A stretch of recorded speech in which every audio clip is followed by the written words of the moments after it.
चलो आज हो गया हमारा 24 दिसंबर ना। तो 24 दिसंबर 2025 आज का करंट अफेयर देख लेते हैं। पहला टॉपिक आया है हमारा घोस्ट पेयरिंग। ये घोस्ट पेयरिंग क्या है? तो ये कुछ नहीं, एक नया टाइप का साइबर फ्रॉड है।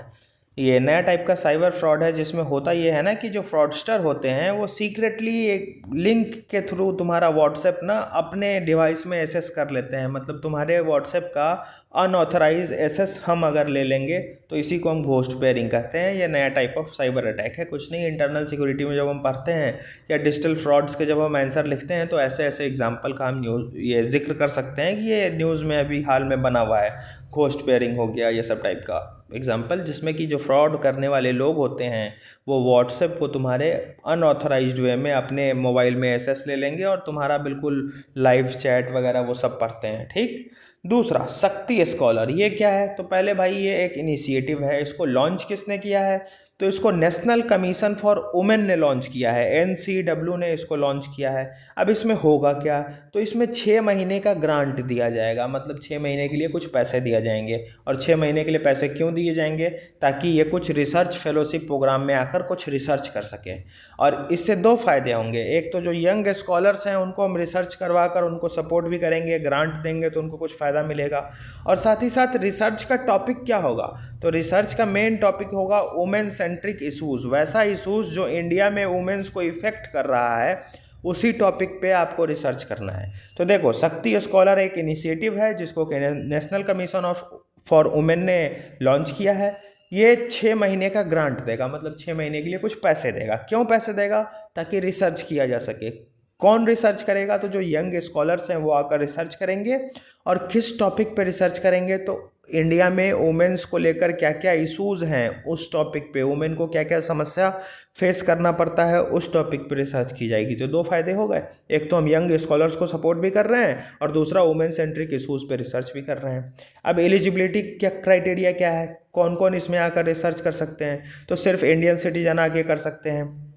उनकी एज 21 से 30 साल होनी चाहिए मिनिमम।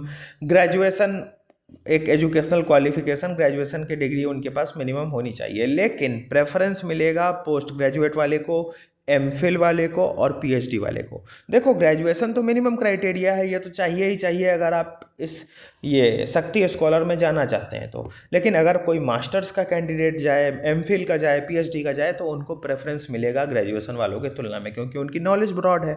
ऑब्वियस सी बात है। लेकिन एलिजिबिलिटी क्राइटेरिया यही है, ग्रेजुएशन, 21 से 30 साल उम्र और इंडियन सिटीजन। अब देखो, तुमको हम बताएं ना कि ग्रांट मिलेगा 6 महीने तक, कुछ पैसा मिलेगा। तो कितना पैसा मिलेगा? 1 लाख रुपए। कितने टाइम के लिए मिलेगा? 6 महीने के मिलेगा। क्यों मिलेगा? क्योंकि कुछ रिसर्च करेंगे वो लोग। रिसर्च करेंगे तो दो फायदे होंगे इससे, कि जो यंग स्कॉलर्स हैं उनको हम प्रमोट कर रहे हैं, सपोर्ट कर रहे हैं। और रिसर्च का टॉपिक क्या है? वैसा इशूज़ जो कि वुमेन्स को इफेक्ट कर रहा है इंडिया में, उस टॉपिक पर रिसर्च करना है। तो इससे वुमेन्स के प्रॉब्लम्स को भी हम हाईलाइट कर पाएंगे। तो ट्विन ऑब्जेक्टिव हो गया इसका। एक तो वुमेन सेंट्रिक इशू को हम हाईलाइट करेंगे और दूसरा जो यंग स्कॉलर्स हैं उनको सपोर्ट मिलेगा। तो 1 लाख रुपए का हम इसमें ग्रांट भी दे रहे हैं और 6 महीने तक ये स्कीम चलेगा। मतलब ड्यूरेशन ऑफ रिसर्च 6 महीने रहेगा। तीसरा टॉपिक देखो, organisation of Islamic cooperation, OIC। ये क्या है? तो ये एक इंटर गवर्नमेंटल ऑर्गेनाइजेशन है। इंटर गवर्नमेंटल मतलब तुम बात समझना, इंटर गवर्नमेंट हम कई बार बोलते हैं ना इंटर स्टेट्स, या फिर और आसान समझो, हम कहते हैं ना आज इंटर स्कूल का मैच है, मतलब अलग अलग स्कूल के बीच मैच हो रहा है। इंटर स्टेट डिस्प्यूट है, मतलब अलग अलग स्टेट्स, दो स्टेट्स के बीच डिस्प्यूट हो रहा है। उसी तरीके से जब इंटर वर्ड आता है ना तो इसका मतलब अलग अलग स्टेक होल्डर्स इसमें इन्वॉल्व हैं। इंटर गवर्नमेंटल ऑर्गेनाइजेशन है ये। तो अलग अलग दुनिया, अलग अलग वर्ल्ड के गवर्नमेंट्स, अलग अलग देश के गवर्नमेंट्स इसमें इन्वॉल्व हैं। कौन से देश के गवर्नमेंट, वो अभी तुमको हम बताते हैं। तो इंटर गवर्नमेंटल ये ऑर्गेनाइजेशन है जो कि रिप्रेजेंट करता है collective voice of Muslim world. जो मुस्लिम वर्ल्ड है ना, जो मुस्लिम डोमिनेटेड कंट्री है, मुस्लिम मेजोरिटी वाली कंट्री है, उनके कलेक्टिव वॉइस को, पूरे दुनिया के मुस्लिम्स के जो कलेक्टिव वॉइस हैं, आवाज़ है, उनको ये उठाता है।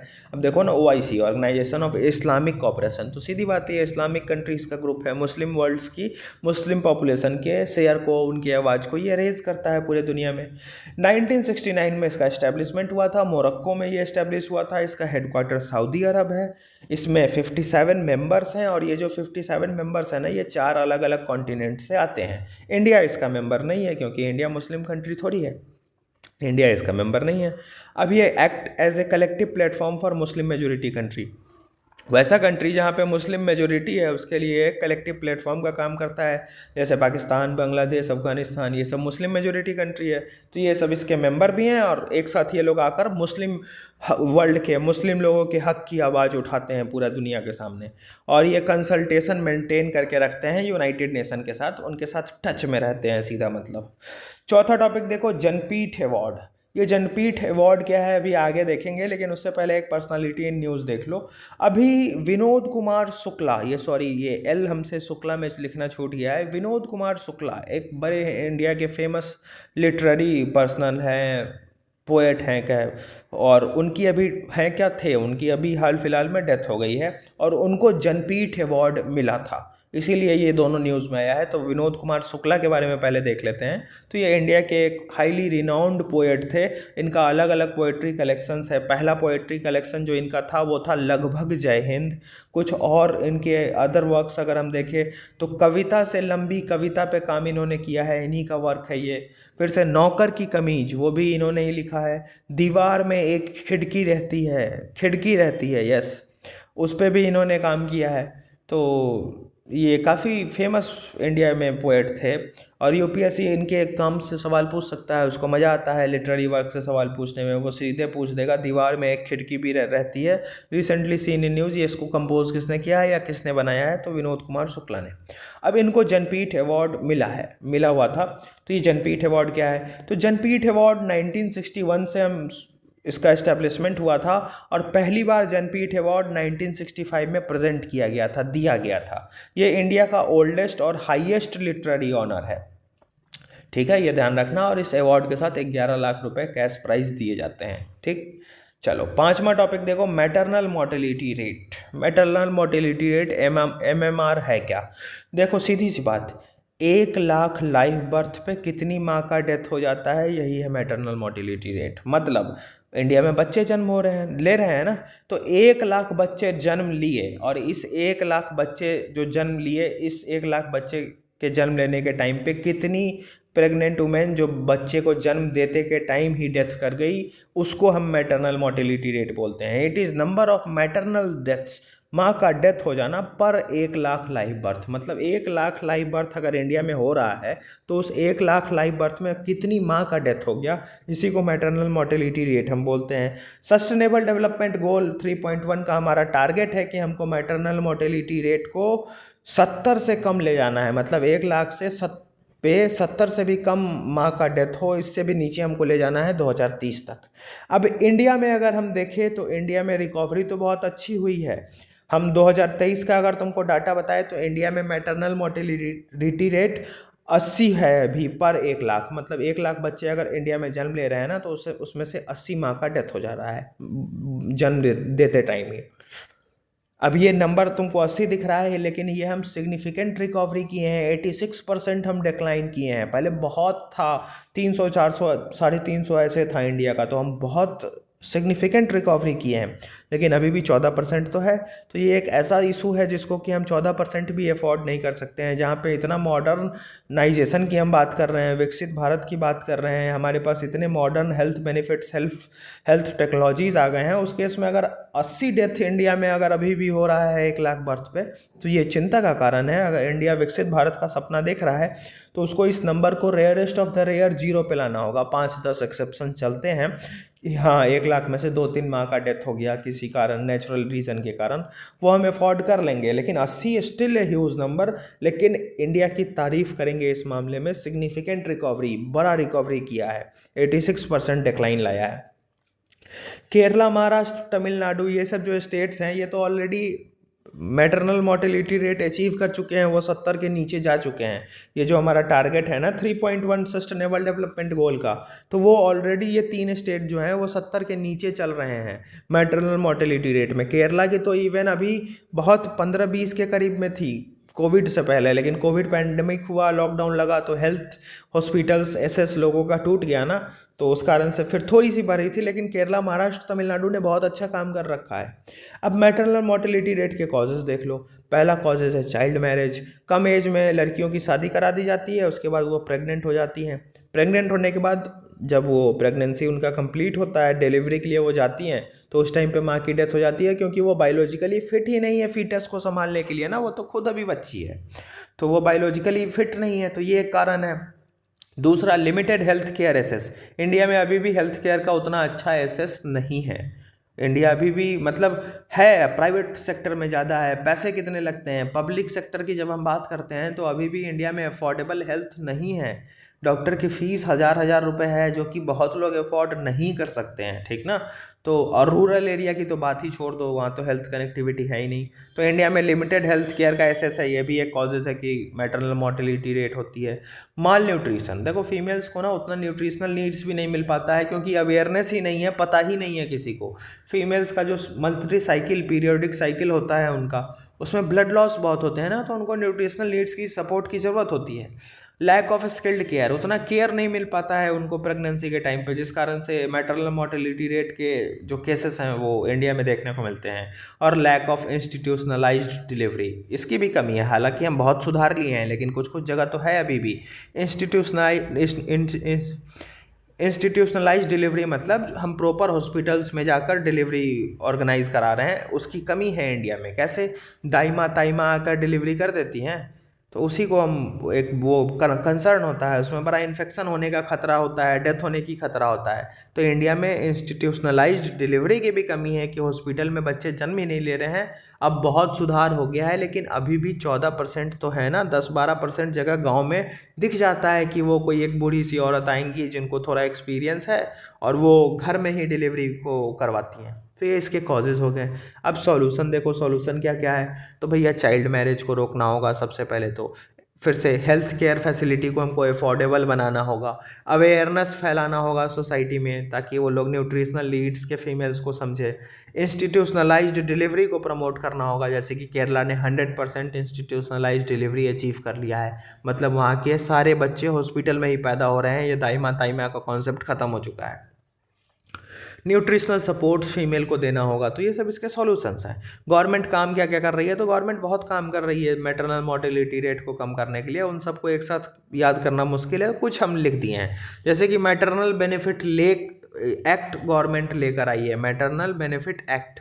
इसमें जो फीमेल्स हैं उनको हम मैटरनल लीव देते हैं, उनकी सैलरी नहीं कट होती है, ये एक पहला एक्ट है। दूसरा, लक्ष्य इनिशिएटिव सरकार चला रही है, जननी सुरक्षा योजना चला रही है, प्रधानमंत्री सुरक्षित मातृत्व अभियान सरकार चला रही है। तो टैकल चाहिए maternal mortality rate and uplift the status of females in India. तो ये गवर्नमेंट के स्टेप्स हो गए। अब क्वेश्चन देखो। अच्छा, क्वेश्चन देखने से पहले एक चीज़ समझो, ये जो सोशल जस्टिस के लिए लोग चिल्लाते हैं कि कौन सी किताब पढ़े, सोशल जस्टिस का कोर्स करते हैं, किताब पढ़ते हैं। अभी हम कुछ दिन पहले इसी हफ्ते में एक टॉपिक किए हैं चाइल्ड ट्रैफिकिंग, कल एक टॉपिक किए हैं चाइल्ड मैरिज, आज एक टॉपिक कर लिए मैटरनल मोर्टेलिटी रेट। ये तीन टॉपिक हैं सोशल जस्टिस के, और यूपीएससी सवाल यहीं से पूछता है। ठीक, तो ये 70% क्वेश्चन वो करंट से बनाता है। हम बार बार बोलते हैं इस चीज़ को, यूपीएससी तुमसे स्टैटिक सवाल नहीं पूछेगा, सोशल जस्टिस में यही सब पढ़ना है यार। Maternal mortality rate, child marriage, child trafficking, females का जो इशूज़ है इंडिया में, यही सब पढ़ना है सोशल जस्टिस में। सोशल मतलब क्या, सोसाइटी, और जस्टिस मतलब न्याय। तो सोसाइटी में क्या क्या न्याय की ज़रूरत है, वही को उसी को हम पढ़ते हैं सोशल जस्टिस में, कि सोशल जस्टिस में सोसाइटी में समस्या क्या क्या है और उसको ठीक करके जस्टिसाइबल सोसाइटी कैसे बनाया जा सकता है। तो वही तो हम पढ़ रहे हैं। अभी कल चाइल्ड मैरिज पढ़े हैं, चाइल्ड ट्रैफिकिंग पढ़े हैं, मैटरनल मोर्टेलिटी रेट आज पढ़ लिए। यही सब सोशल जस्टिस के टॉपिक हैं। तुम देखो क्वेश्चन सोशल जस्टिस के कैसे पूछता है। डिस्पाइट प्रोग्रेस, इंडिया ने प्रोग्रेस तो किया है, सुधार तो किया है लेकिन डिस्पाइट प्रोग्रेस होने के बाद भी India remains among the top contributors to global maternal mortality rate. मतलब इंडिया में प्रोग्रेस तो हुआ है, लेकिन अभी भी इंडिया बहुत ज़्यादा मैटरनल मोर्टेलिटी रेट को कंट्रीब्यूट कर रहा है पूरे दुनिया में। तो क्यों कर रहा है, देखो हम सुधार तो किए हैं, सिग्निफिकेंट रिकवरी किए हैं, 86% डिक्लाइन किए हैं, लेकिन 14% तो है ना अभी। और आज के मॉडर्न टाइम में ये 14% भी बहुत है, तो इसको हमको कम करना है। तो वही क्वेश्चन कह रहा है कि सुधार तो कर लिए आया इंडिया ने, सिग्निफिकेंट रिकवरी भी किया है, लेकिन अभी भी इंडिया टॉप कंट्रीब्यूटर में आता है ग्लोबल मैटरनल मोर्टेलिटी में। 14% तो है अभी भी इंडिया में, उसको कम करना है। तो अब पूछ क्या रहा है सवाल, देखो, क्रिटिकली एनालाइज द रीजंस बताओ, लिखा है कॉजेज़, रीजंस तुमको बताए, उसके बाद सजेस्ट मेजर्स, सॉल्यूशन बताओ कि कैसे ठीक करेंगे, और कैसे हमारा सस्टेनेबल डेवलपमेंट गोल का जो 3.1 का टारगेट है 2030 का वो पूरा होगा। तो सस्टेनेबल डेवलपमेंट गोल 3.1 का भी टारगेट तुमको हम बताए हुए हैं कि क्या है, 70 पर 1 लाख से बिलो हमको रखना है 2030 तक। तो ये कैसे पूरा होगा, जब हम इस कॉजेज़ को सॉल्यूशन के साथ ठीक करेंगे तब।